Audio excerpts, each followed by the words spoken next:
बेटियां थी। कितनी? राजा था, एक राजा था और राजा की 7 बेटियां थी। 7 बेटियां अच्छी थी, समझदार थी, सुंदर थी। एक दिन राजा का दरबार लगा था।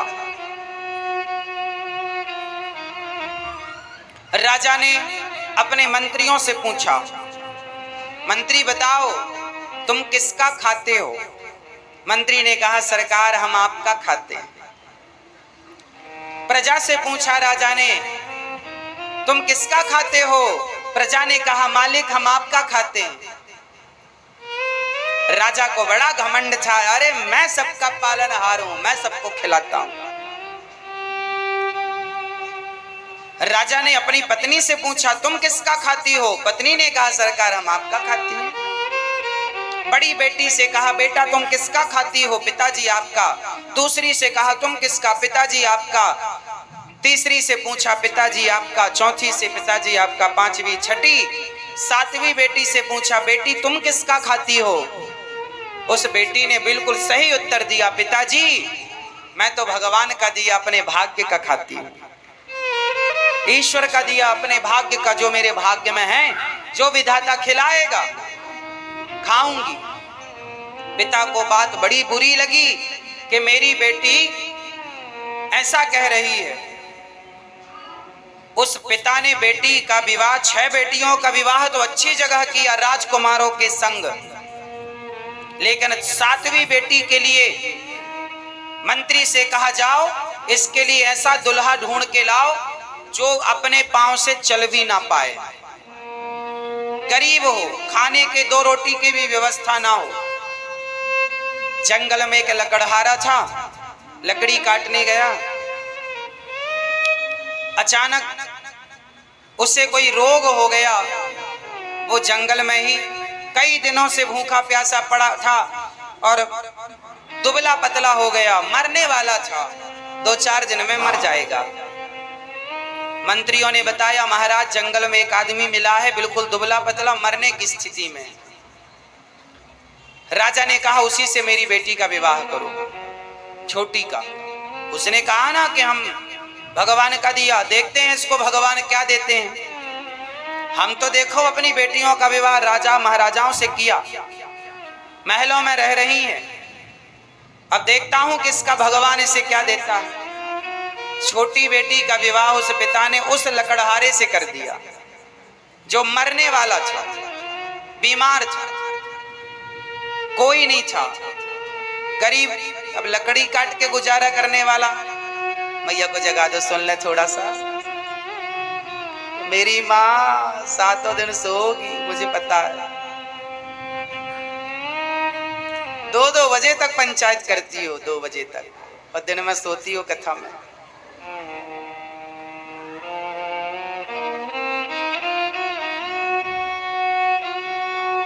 सुनो, फिर लड़की को लेके पिता जंगल गया, वहीं पे ले गया पंडित जी को, वहीं पे वो लड़का खड़ा भी नहीं हो पाया, उसी को उठा करके फेरे करवाए और उस राजा ने अपनी बेटी का विवाह किया और कन्यादान इत्यादि करके कुछ नहीं दिया, दहेज में कुछ नहीं दिया। एक बाप ने बेटी को बोले, तेरा भगवान देगा तुझे। तो कहती है कि हम अपने भाग्य का खाती हैं, देखता हूं तेरा भाग्य क्या है। एक पिता ने अपनी 7वीं बेटी को त्याग दिया, ये कहकर कि देखता हूं कि तेरा भगवान तुझे क्या देता है। लेकिन एक बात बताएं मेरी माँ, संसार भले आपको त्याग दे, लेकिन भगवान जब अपनाते हैं ना, तो दुनिया त्याग दे तो कोई फर्क नहीं पड़ता, गोविंद है ना अपनाने वाले। इसलिए परेशान ना हुआ करो कि अब हमारा कोई नहीं है।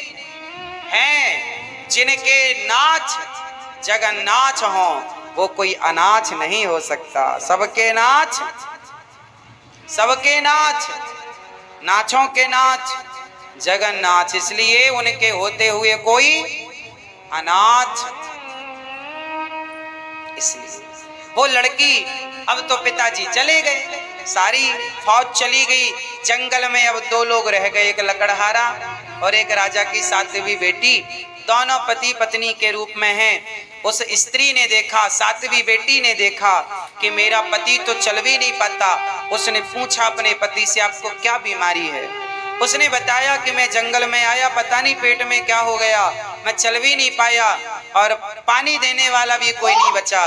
अब वो लड़की पत्नी धर्म निभा रही है। और देखिए, जीवन में स्ट्रगल करना पड़े, मेहनत करना पड़े तो करो। ये ना सोचो कि ये दिन क्यों आ गए, दिन तो आएंगे, अच्छे दिन आए तो बुरे दिन आएंगे। रोना नहीं है, घबराना नहीं है। अच्छे दिन आए हैं तो बुरे दिन भी आएंगे। दिन हमेशा बदलते हैं। पहले गर्मियों के दिन थे, अब बारिश के दिन आ गए। पहले सर्दियों के दिन थे, फिर गर्मियों के दिन। तो दिन तो मौसम भी बदलता है। बोलो हाँ, दिन तो ऋतुएं भी बदलती हैं, दिन तो मौसम भी बदलता है, प्रकृति नेचर भी दिन बदलती है। तो तुम्हारे और हमारे दिन नहीं बदलेंगे। सारा दिन सारा एक सा रहेगा क्या? सब दिन एक से होते हैं क्या? बोलो मेरी माँ। कभी तुम लड़कपन में बच्चे होते हो तो कभी तुम जवान होते हो, तुम्हारे दिन बदल गए। कभी तुम दौड़ते खेलते थे, थकते नहीं थे, अब 4 कदम चलते हो थक जाते हो। दिन बदल गए ना। समय एक सा ना रहेगा साहब, ना लड़कपन सदा रहेगा, ना जवानी सदा रहेगी, ना बुढ़ापा। बदल रहा है संसार, महसूस करो। परिवर्तनशील संसार को महसूस करो। बदल रहा, कभी होठों पे हंसी होती है तो कभी आंखों में आंसू होते हैं। यही बदलाव है। जो लोग कल तक साथ थे वो लोग आज खिलाफ हो गए। यही तो बदलाव